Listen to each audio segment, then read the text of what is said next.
Welcome into Chicago Bears Now. I am your host, Harrison Graham. Let's go ahead and jump into the latest Bears rumors when it comes to the NFL draft. Guys, the draft is just 9 days away. And could the Bears trade up for a quarterback? That is what everybody wants to know.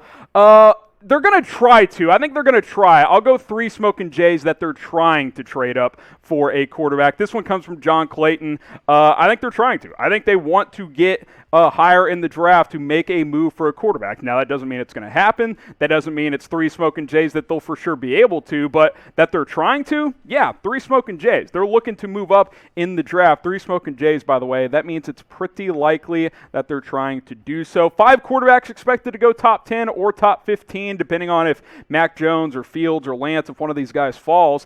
And the reason I think it's 3 smoking J's is the Bears aggressively pursued Russell Wilson.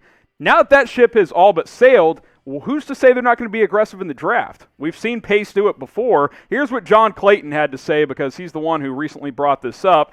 Add Chicago to the number of teams trying to trade up for one of the 5 first-round quarterbacks in the NFL draft. Andy Dalton is the Bears starter. Nick Foles is on their roster, but Chicago is looking to get their quarterback of the future.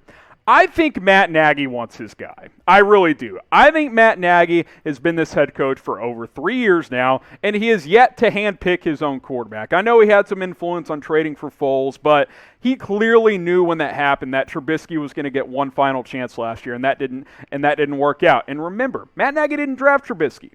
He was still on the Chiefs staff when that move was made by Ryan Pace. Matt Nagy wants his guy, and that guy is not Andy Dalton, at least not long term. So I think there's a pretty decent chance they're going to try and trade up. Do you want the Bears to trade up for a quarterback? Type Y for yes, type N for no. Get your votes in on this one. If you want the Bears to trade up for a QB, type Y. If you don't want the Bears to trade up for a QB, go ahead and type your N for no. If you want the Bears to trade up for a quarterback, go ahead and let me know in the comment section. And as we talk about this a little bit more, I know that Ian Rappaport has talked about this recently as well.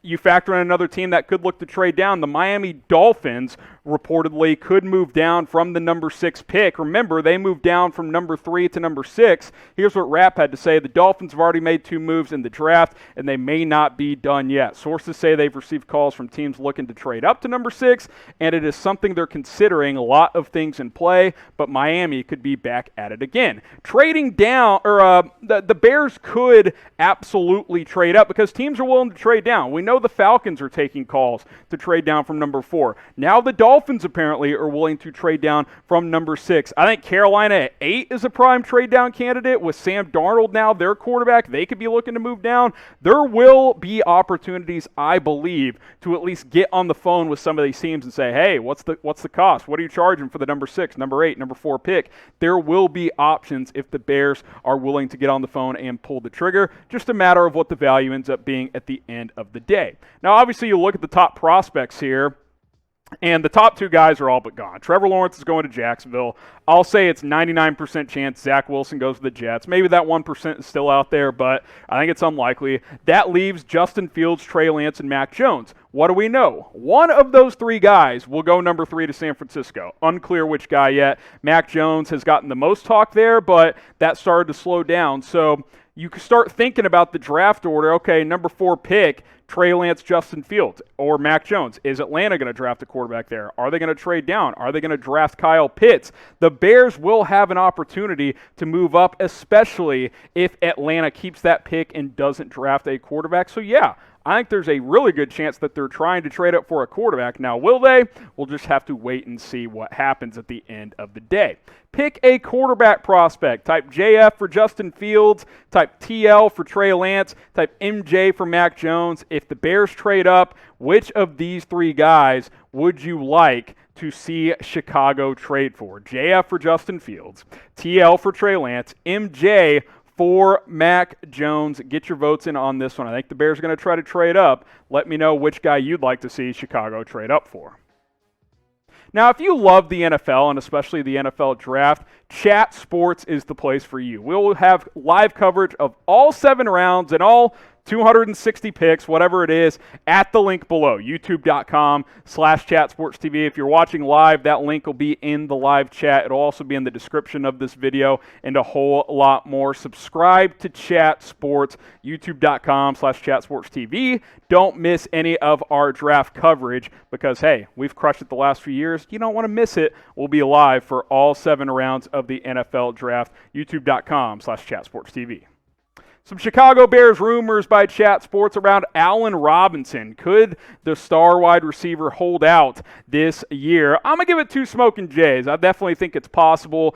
50-50 chance, I would say. And Bleacher Report ranked Robinson as the #1 player in the NFL most likely to hold out this season. And why, right? If you've been under a rock or don't know the story for whatever reason, he wanted a new contract for well over a year, didn't get it, got franchise tagged by Ryan Pace, great move by him, and hinted back in February in a sit-down interview he did with Tyler Dunn that he could hold out. He'd be willing to potentially do that in training camp and, hell, maybe even on into the regular season. And I'll just say it now, I think there's a very good chance A-Rob at least skips training camp. Now, I don't know if he's the type of guy that'll sit out games and he's willing to go that far because he does have a franchise tag number of $18 million this year. That's a lot of money to start sacrificing.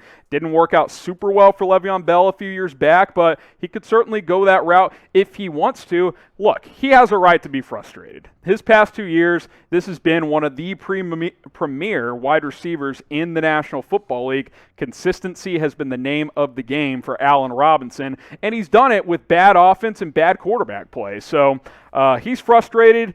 I think him holding out is definitely a possibility and something you guys should embrace for because I definitely think it's a real option. Now, hopefully, he's ready to go week 1 and he plays because this depth chart looks a whole lot different if Allen Robinson is not a part of it. At that point, you're talking about Darnell Mooney, maybe Anthony Miller if he's still here, although I'm not convinced that'll happen. You got guys like Marquise Goodwin in the fold now, probably a draft pick, but still, overall, not looking too good overall if Robinson either opts out or gets traded or whatever, holds out, I should say, Hopefully he's ready to go. I've told you guys for months he should have gotten the Amari Cooper contract. Should have gotten $20 million per year. I think they're similar ilk there. They're like 1B type of receivers, right? They're not the DeAndre Hopkins of the world, the Julio Jones, but they're right there with Keenan Allen and Amari Cooper, right at $20 million a year. That's what Allen Robinson is worth. I think that's about what he would have wanted, and instead he got franchise tagged on a 1-year deal for about $18 million. So we'll see what happens long term. We'll see if he holds out before this upcoming season. Just be prepared. It's very much a possibility that the Bears' #1 receiver does not report to training camp, but we'll have to wait and see. What will Allen Robinson do if you had to predict it? Type H for holdout, type R for report. I think he'll hold out at least for some of training camp. Remember, the Bears have until mid-July to give him a long-term contract before he's locked into the tag, so maybe that happens. But get your votes in, H for holdout or R for report. Subscribe to us here at Chicago Bears Now. We mentioned that Chat Sports is going to be live during the entire NFL draft. We'll also be live at times during the NFL draft as well for some Bears-specific draft coverage. So hit that big red button and subscribe. Don't miss any of our coverage during the NFL draft, but also don't just miss any of our daily videos because we're having a whole lot of fun here on Chicago Bears Now. The link's down below. It's youtube.com/Bears Now. Don't miss any of our coverage. That link will be in the comments. It'll be in the description. Go ahead and subscribe today. Orlando Brown trade rumors just won't go away, and they're heating back up because the draft is almost here, and it makes sense for Baltimore to trade him before the NFL draft if they are going to trade him. Sports Illustrated had an article recently that the trade talks could heat back up, and there's some teams that have shown some interest, and apparently the Bears are one of those teams who have shown some interest. The draft is obviously 9-10 days away here on April 29th. I'll give this one smoking J, though, as far as the Bears are concerned. I just think they have to hang on to that #1, their first-round pick, in case they trade up for a quarterback, in case they, a quarterback falls or whatever. You can't afford to lose number 20 overall, and I don't think the Ravens will take anything less than a first for Orlando Brown. Some of the other teams mentioned along with the Bears that have shown some interest, the Indianapolis Colts, the Kansas City Chiefs, I think that makes a lot of sense, quite frankly. Los Angeles Chargers, the Minnesota Vikings, another team as well. But as far as the Bears go, I just don't think they're going to do it. Unless they can trade for him without giving up their first-round pick. I don't think you can afford to do that if you're Pace and Nagy. You got to see if this draft plays out to your favor and you're able to move up for a quarterback. Now, maybe you don't trade up for a quarterback, and on draft night, right before you pick at 20, you trade that pick to Baltimore. That could happen, but prior to the draft, I just don't think you can afford to do that if you are the Chicago Bears. So don't think it'll happen. One smoking Jay. It's possible, but pretty unlikely. Would you trade the number 20 pick for Orlando Brown? Type 1 for yes, type 2 for no. I'm not saying I wouldn't, but I'd have to exhaust all my quarterback options first. That is what I'm saying. So get your votes in, 1 for yes or 2 for no. And you obviously look at the offensive line here. If you plugged him in at left tackle, which is what he wants to play, you could either kick Charles Leno to right tackle, or better yet, you could just cut him and save like $7 million and then roll with a combination of Jermaine Ifedi and Alex Bars at right tackle, whichever wins the job there. And you can go to a battle with that offensive line. At that point, you are at least having a above average offensive line, I'd say, with Whitehair, Mustipher, and Daniels in the middle there, and Orlando Brown at left tackle. Good player entering the final year of his rookie contract, so you're going to have to pay him the bag after this year. That's something else you have to factor in as well when it comes to Orlando Brown. So we'll have to wait and see about this one. I'm not dismissing it. I just think you need to keep that first-round pick just in case you end up drafting a quarterback or trading up for one in the NFL draft. Maybe it's a post-draft trade. Who the heck knows when it comes to Orlando Brown.